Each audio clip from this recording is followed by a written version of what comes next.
तो मूवी की शुरुआत कोरिया के सोल शहर से होती है, जहां हम एक लैब में छिपकलियों को रेंगते हुए देखते हैं, जिनमें से कुछ तो मर के भी वापस जिंदा हो रही थी। देखने से साफ पता चल रहा था कि ये सभी किसी प्रकार के एक्सपेरिमेंट के सब्जेक्ट्स रहे होंगे। उसी लैब में कई सारे डॉक्टर्स की डेड बॉडी भी पड़ी थी, जिससे ये साफ था कि ये सभी उसी एक्सपेरिमेंट की वजह से मारे गए होंगे। तभी हम डॉक्टर योंग को देखते हैं, जो किसी भी हालत में अपनी मरी हुई बेटी को बचाने की कोशिश कर रहे होते हैं। वो अपनी बेटी की डेड बॉडी से कहते हैं कि मेरा एक्सपेरिमेंट सफल हो चुका है और मैं तुम्हें मरने नहीं दूंगा। जैसे ही डॉक्टर अपनी बेटी को इंजेक्शन लगाने जाता है, वैसे ही वहां कुछ ऑफिसर्स आकर गन पॉइंट पर डॉक्टर को रुकने को कहते हैं। वो डॉक्टर को बताते हैं कि तुम्हारे एक्सपेरिमेंट के चलते कई सारे लोग मारे जा चुके हैं, इसलिए ये सब कुछ अब तुरंत बंद कर दो। मगर ये सन की डॉक्टर किसी की एक सुनने को राजी नहीं होता। वो ऑफिसर्स को बोलता है कि मैं नहीं रुकूंगा, मुझे अपनी बेटी को बचाना है। इसलिए डॉक्टर अपनी बेटी को इंजेक्शन लगाने लगता है। ये सब देखकर एक ऑफिसर उसे शूट करके घायल कर देता है। लेकिन तभी अचानक वहां सभी बिल्डिंग्स हिलने लगती हैं। बाहर देखने पर पता चलता है कि पूरे कोरिया में एक भयंकर भूकंप आया है, जिससे बिल्डिंग के अंदर मौजूद सभी लोग मारे जाते हैं। यहाँ से कहानी सीधे 3 साल आगे दिखाई जाती है, जहाँ सभी संसाधन खत्म हो चुके हैं। पूरा कोरिया बंजर बन चुका है। लोग बड़ी कठिनाई से अपना गुजारा करते हैं। कई सालों से बारिश ना होने की वजह से खाना और पानी दोनों मिलना काफी मुश्किल हो गया था। यहाँ हम जीवान के एक आदमी को देखते हैं, जिसे अपने सामने एक मगरमच्छ दिखाई देता है। वो तुरंत तीर की सहायता से उस मगरमच्छ को मार डालता है। जैसे ही जीवान एक मन हो जाता है, और जीवान की किस्मत अच्छी थी कि उसी समय नमसान वहां आ जाता है और मगरमच्छ को पकड़कर उसका सर काट देता है। नमसान और जीवान जीने के लिए मिलकर जानवरों का शिकार किया करते थे और शिकार किए हुए जानवर का मांस ले जाकर पास ही की मार्केट में बेचा करते थे। दोनों दोस्त मार्केट में उस मगरमच्छ का मांस बेच रहे होते हैं कि तभी केट नाम की एक लड़की खाने के बदले बहुत सारा सोना ऑफर करती है। मगर ये दोनों ही उसे लेने से मना कर देते हैं, क्योंकि भूकंप के बाद सब कुछ तबाह हो चुका था, इसलिए अब किसी की कोई वैल्यू नहीं रह गई थी। मगर वो लेडी कहती है कि सब कुछ ठीक हो जाने के बाद इसे यूज कर लेना, जिस पर जीवान गुस्सा होकर कहता है कि ये कभी ठीक नहीं होगा। दरअसल वो लेडी नमसान पर लाइन मार रही थी, लेकिन नम उसे इग्नोर करते हुए एक मरा हुआ सांप उसे खाने के लिए दे देता है। वहीं लाइन में अपनी बारी का इंतजार कर रही सोना नाम की लड़की अपनी दादी के साथ आकर नमसान से मिलती है। सोना की दादी बताती हैं कि वो नमसान को तब से जानती है जब से उसने सोना की जान बचाई थी। इस पर नमसान कहता है कि सोना मेरी बच्ची जैसी है। तभी मौका देकर जीवान नमसान के लिए पेंटिंग बनाई है, जिसे देख नमसान बहुत खुश होता है। सोना मांस लेकर निकल ही रही होती है कि तभी हम देखते हैं कि कुछ गुंडे आकर लोगों के साथ बदमाशी करने लगते हैं और कहते हैं कि हमें एक आदमी की तलाश है। दरअसल ये गुंडे अपने साथ कुछ लोगों को ले जाने आए थे। वहां मौजूद लोगों में से एक आदमी जब उन्हें रोकने की कोशिश करता है, तो ये गुंडे मिलकर उसका हाथ ही काट देते हैं, जिससे वहां खड़े सभी लोग काफी डर जाते हैं। तभी उनमें से एक गुंडे की नजर सोना पर पड़ जाती है। वो उसके साथ बदतमीजी करना शुरू कर देता है, जिसे देखकर जीवान आग बबूला हो जाता है। जीवान कर सभी गुंडों को मारने लगता है, मगर थोड़े ही समय में वो सभी मिलकर उसे काबू कर लेते हैं, जिसे देख नमसान भी लड़ाई में कूद जाता है और पंच मार मार कर सबका बुरा हाल कर देता है। नमसान उनमें से गुंडे को पकड़कर पूछता है कि बताओ तुम किसके लिए काम करते हो और किसने तुम्हें यहाँ आने के लिए बोला था। नमसान से कर वो गुंडा तुरंत उसे बता देता है कि हम टाइगर के आदमी हैं और उसी ने हमें यहाँ आने के लिए बोला था। नमसान उन सभी गुंडों को बोलता है कि जाके अपनी बॉस टाइगर को बोल देना कि अगर दोबारा वो नमसान के इलाके में दिखाई दिए तो अंजाम अच्छा नहीं होगा। नमसान का नाम सुनते ही सभी गुंडे डर के मारे वहां से भाग खड़े होते हैं।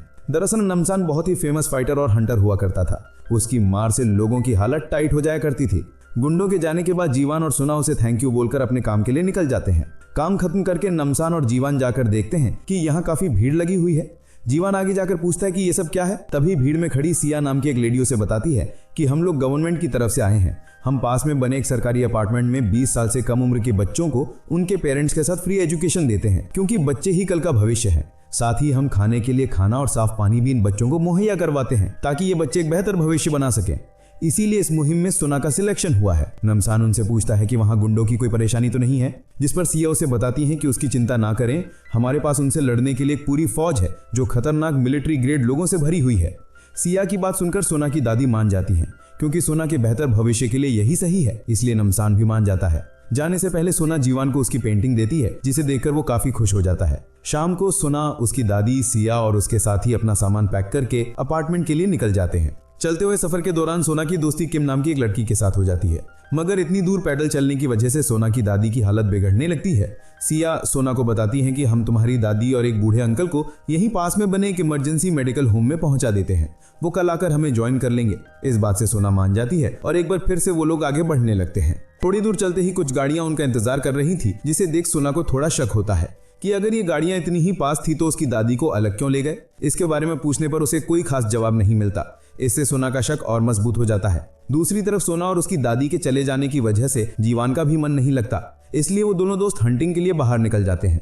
थोड़ी दूर चलने के बाद दोनों दोस्त थोड़ी ही दूरी से देखते हैं कि कुछ सोल्जर्स मिलकर एक बूढ़े आदमी और सोना की दादी को मार रहे हैं। ये सोल्जर्स उस बूढ़े आदमी को खाई में फेंक देते हैं, जिससे सोना की दादी काफी डर जाती हैं। सडन पीछे से एक सोल्जर आकर सोना की दादी को स्टैब करके मार देता है। ये सब देखकर जीवान उन दोनों सोल्जर से लड़ने के लिए चले जाते हैं।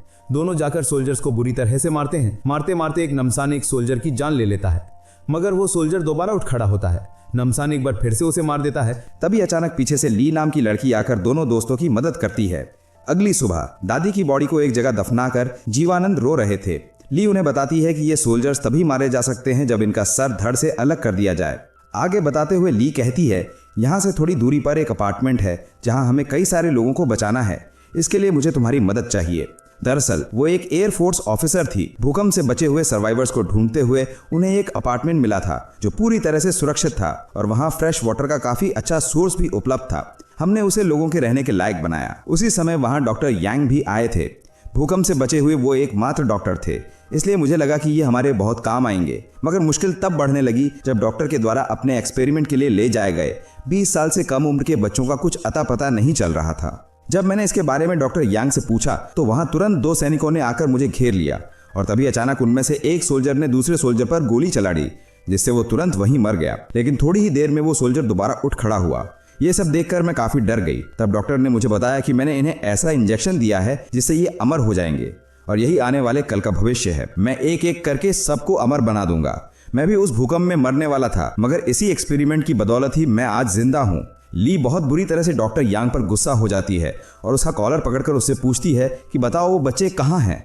डॉक्टर को बचाने के लिए पॉल ली पर फायर कर देता है, मगर गोली जाकर सीधे उसके कंधे पर लगती है।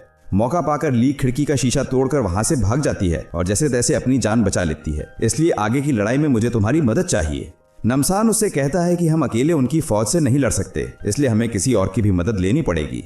नमसान, जीवाओन और ली तीनों टाइगर के अड्डे पर जाते हैं और उसकी मदद मांगते हैं, मगर टाइगर, जो अभी तक अपनी राइवल जॉन की गैंग से लड़ रहा था, वो जॉन से कहता है कि नमसान एक बहुत ही फेमस फाइटर था, इसी की वजह से मैंने बॉक्सिंग छोड़ दी थी। अगर तुम में से किसी ने भी इसको मार गिराया तो मैं अपने सारे आदमी तुम्हें दे दूंगा। इतना सुनते ही सभी लोग मिलकर नमसान और जीवाओन पर हमला कर देते हैं, लेकिन नमसान अकेले ही सब पर भारी पड़ता है। नमसान बहुत बुरी तरह से सबको मारता है, जिससे बचे हुए लोग वहां से भाग खड़े होते हैं, लेकिन नमसान कैसे भी करके टाइगर को पकड़ लेता है। जीवाओन हथियारों को चेक करते हैं, जहां उन्हें हथियारों के साथ साथ साफ पानी भी मिल जाता है। फिर नमसान टाइगर से पूछता है कि ये साफ पानी तुम उसी अपार्टमेंट से ला रहे हो ना? और अब टाइगर उन्हें बताता है कि हाँ, ये साफ पानी और खाना हमें वहीं से मिल रहा है। बदले में हम उनके लिए लोगों को सप्लाई करते हैं, लेकिन आजकल उनकी डिमांड 20 साल से कम उम्र के बच्चों की हो गई है, इसलिए हमारे लोग उस दिन तुम्हारे इलाके में आए थे। हम उन लोगों को भी उन्हें ही देने वाले थे। इस बात से जीवाओन टाइगर को मारकर उसे बेहोश कर देता है। दूसरी तरफ अपार्टमेंट में सिया, सुना और बाकी बच्चों को क्लास की तरफ लेकर जाती है। तब वहां किम के माता पिता पूछते हैं कि हम बच्चों से कब मिल सकते हैं। तब सिया उन्हें बताती है कि तुम पेरेंट टीचर मीटिंग में उनसे मिल सकते हो। इतना कहकर सभी युवाओं को 8th फ्लोर पर ले जाते हैं, जहां उनके रहने के लिए साफ कमरा, नल से आता हुआ साफ पानी, अच्छे भोजन, इन सब की व्यवस्था थी। मगर इन बच्चों के पेरेंट्स को इन लोगों ने नीचे बेसमेंट में काम करने के लिए रखा है, जहां ये लोग उन्हें हर वक्त मजदूरों की तरह काम करने के लिए फोर्स करते हैं। सिया डॉक्टर यांग को बताती है कि हमारे यहाँ केम और सोना नाम की 2 स्टूडेंट्स आई हैं जो एक्सपेरिमेंट के लिए एकदम परफेक्ट हैं। डॉक्टर उनसे कहते हैं कि ठीक है कि दोनों लड़कियों का अच्छे से ख्याल रखो, साफ खाना और पानी उन्हें हर वक्त खिलाते पिलाते रहो। क्लास में सुना नोटिस करती है कि वहां प्रेजेंट सभी बच्चे बहुत ही अजीब तरह से उन्हें देख रहे थे और सभी बच्चों की गर्दन पर एक कट का निशान भी था। सुना सिया से पूछती है कि अगर आपके पास इतना ही साफ पानी है कि ये नहाने के लिए भी इस्तेमाल किया जा सकता है, तो हम इसे बाहर के लोगों के साथ क्यों नहीं बांट सकते। इस बात पर सिया कुछ नाराज हो जाती है और सुना को कुछ अजीब सा जवाब देती है, जिसे सुना बिल्कुल भी संतुष्ट नहीं होती। सुना बच्चों को पढ़ाना शुरू करती है, मगर सुना का ध्यान पढ़ाई में बिल्कुल भी नहीं लग रहा था। तभी वहां अचानक से क्लास में डॉक्टर यांग आकर कहते हैं कि बच्चे ही कल का भविष्य हैं, इसलिए उनके लिए अच्छा खाना और शुद्ध पानी बेहद आवश्यक है। ये खाना पानी खास आपके लिए प्यूरिफाई करके तैयार किया जाता है। इतना कहते ही यांग के लोग बच्चों को खाना और पानी डिस्ट्रीब्यूट करने लगते हैं, मगर सुना को इन सब बातों पर शक होता है, इसलिए वो ना ही खाना खाती है और ना ही पानी पीती है। डॉक्टर यांग किम के पास आकर पूछते हैं कि क्या तुम मेरे एक्सपेरिमेंट में मेरी मदद करोगी, जिस पर किम उसे खुशी खुशी हाँ बोल देती है। डॉक्टर यांग पॉल नाम के एक सोल्जर को इंजेक्शन देते हैं, जिससे उसमें एक ऐसा वायरस चला जाता है जिसकी मदद से वो काफी लंबे समय तक बिना खाए पिए रह सकता है। जिज्ञासावश सुना भी रात को अपने कमरे से बाहर निकलकर डॉक्टर यांग के ऑफिस में चली जाती है। नीचे यांग किम के माता पिता से मिलता है, जहां किम के माता पिता उसे विनती करते हुए अपनी बेटी से मिलने को कहते हैं। डॉक्टर यांग मान जाते हैं और उन्हें अपने साथ चलने को कहते हैं। दूसरी तरफ सर्च करते करते सुना यांग की लैब में पहुंच जाती है, जहां वो किम के गले से एक पाइप को जाते हुए देखती है। डॉक्टर यांग और किम के माता पिता भी लैब में आ जाते हैं। उनके आने से पहले ही सुना छुप चुकी थी। अपनी बेटी का ये हाल देख के किम के माता पिता रोने लगते हैं। तब डॉक्टर उन्हें बताते हैं कि बच्चों की गर्दन में एक खास तरह का लिक्विड होता है जिससे सीरम बनाई जाती है, और ऐसा कहते ही वो लैब में रखी अपनी बेटी को दिखाता है जिसकी नीचे की बॉडी गायब थी।